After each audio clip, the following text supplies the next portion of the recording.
Sweat stung Marie's eyes. Her drab gray dress clung to her damp and itchy skin. No matter the time of year, the laundry room was always humid. It was Marie's job to feed the heavy, damp sheets through the large hot rollers to dry them. The nuns walked back and forth supervising the long rows of women washing, mending, and ironing. Each nun carried a long, thick strap tied to their belt. If you worked too slow, you got the strap.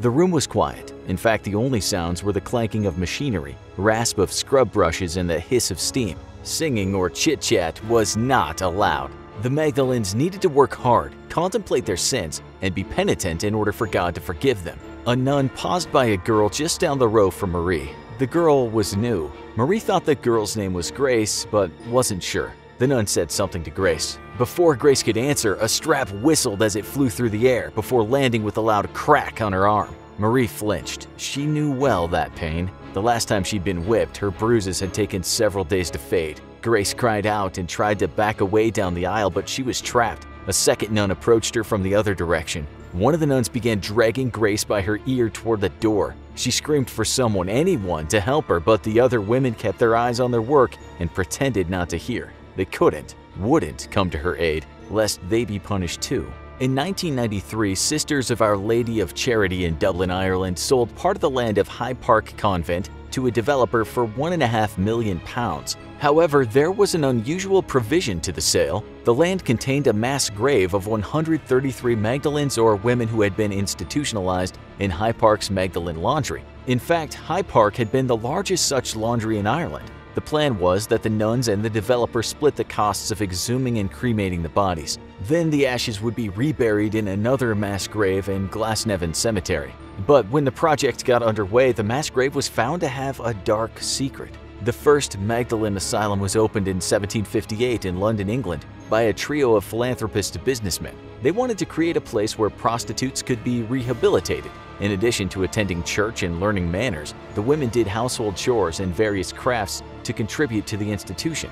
Generally, the women earned a small sum of money for their craft work. The idea of Magdalene Asylums spread. Soon there were homes in several countries, including the United States, Canada, and Sweden. The asylums were run by several different religious organizations. Each group had different regulations governing its homes and experienced varying degrees in successfully rehabilitating the Magdalenes, or penitents as they were now called. Over time, the asylums began to function as a penitentiary workhouse, where the women were required to labor. That was especially true of Ireland, where after the Great Famine, the Magdalene Asylum started to evolve into forced labor laundries run by 4 female Catholic religious orders. By the late 1800s, instead of just sex workers, Magdalene laundries also came to house any women considered outside the bounds of regular society. That meant women who had become pregnant outside of marriage, women who were seen as promiscuous or wayward, etc. Not only did this open up a larger labor pool for the laundries, but it promoted a Catholic viewpoint and removed undesirables from the wider populace. Following Irish independence in 1922, there were 10 Magdalene laundries throughout the country run by the 4 orders. They operated with quiet support from the state and even received lucrative laundry contracts from the army and other government departments. The judicial system even sentenced women to the laundries. It would make sense that some penitents of High Park ended up buried on the convent grounds. However, instead of the 133 bodies the nuns claimed were buried there, 155 bodies were exhumed. 22 were unlisted. Also, despite it being a criminal offense to fail to register a death which occurs on one's premises, only 75 death records were found. Many records were missing names, and the penitents were listed as Magdalene of St. Cecilia, Magdalene of Lourdes, etc. The discovery of the extra bodies in the mass grave, not to mention the shoddy records, ripped open a poorly healed wound in Irish society, creating a public scandal. How could the Magdalenes have received proper care in these institutions, yet their burial records didn't even state their names? Survivors began coming forward telling stories of what their lives were like in the laundries. It wasn't pretty. Many described harsh conditions, enslavement, starvation, severe psychological and physical abuse. The Magdalenes' reasons for ending up at the laundries were varied, in many cases arbitrary. Unwedded mothers, promiscuous women, outspoken women, women deemed too pretty, orphans, women who had been sexually abused, women who had broken the law, and on and on. All were neatly tucked away in laundries out of the view of regular society. Unwed mothers were especially harshly treated. In many cases, the women were separated from their newborns. Their babies were adopted out or sent to orphanages. After a short stay in the infirmary, new mothers would quickly be sent back to work.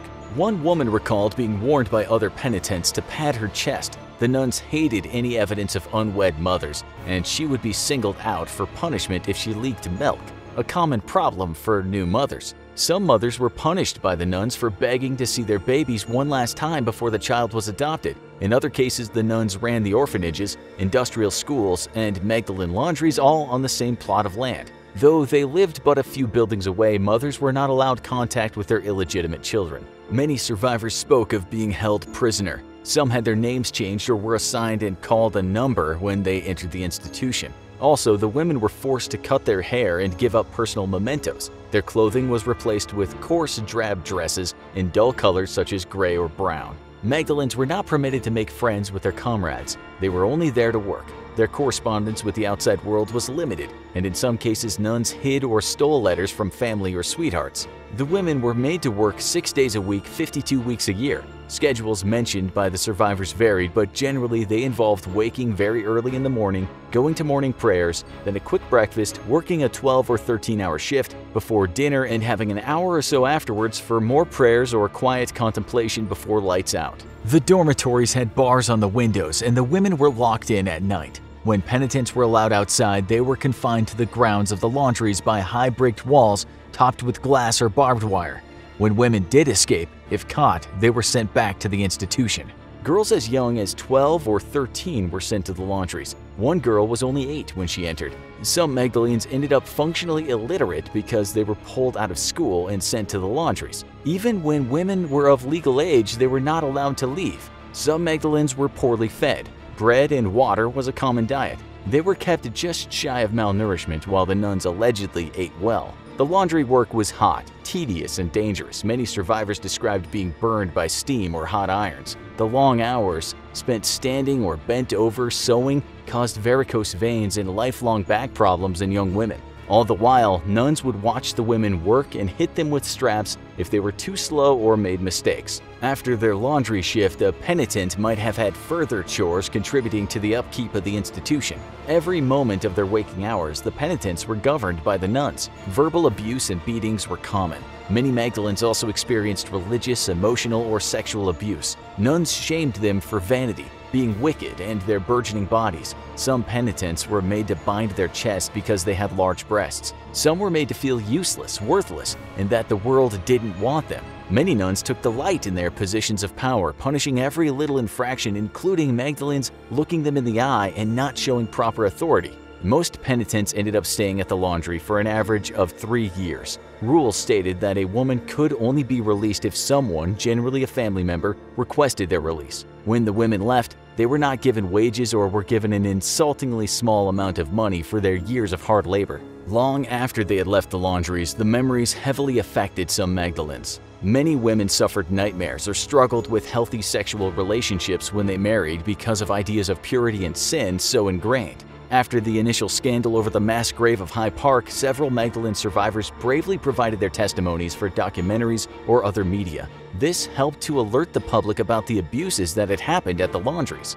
After several years of lobbying, in 2001, the Irish government acknowledged that the women enslaved in Magdalene laundries were victims of abuse. Despite calls for a thorough investigation, the Irish government refused, claiming that the institutions were privately run and it would be outside the bounds of the state to probe their history, completely ignoring the fact that the government repeatedly awarded lucrative contracts to laundries with no oversight of how their operations were being run. Furthermore, it was an open secret that the state even used the laundries as a de facto jail or a halfway home. In 2001, an advocacy group called Justice for Magdalenes presented its case to the United Nations Committee Against Torture. They claimed that the exploitation of women that took place at the Magdalene laundries amounted to human rights violations. At the urging of the UN panel, the Irish government finally created an inquiry into the laundries. After an 18-month investigation, the government issued a report that found considerable state involvement in the admission of thousands of women into the laundries. The report also found that while the penitents suffered significant levels of verbal abuse, there wasn't evidence of physical and sexual abuse. Some survivors felt that the report swept some of the abusive treatment they endured under the rug. The nuns in the Catholic Church felt vindicated. Sure, maybe the institutions were overly strict, but they provided a service, taking in women who had nowhere else to go.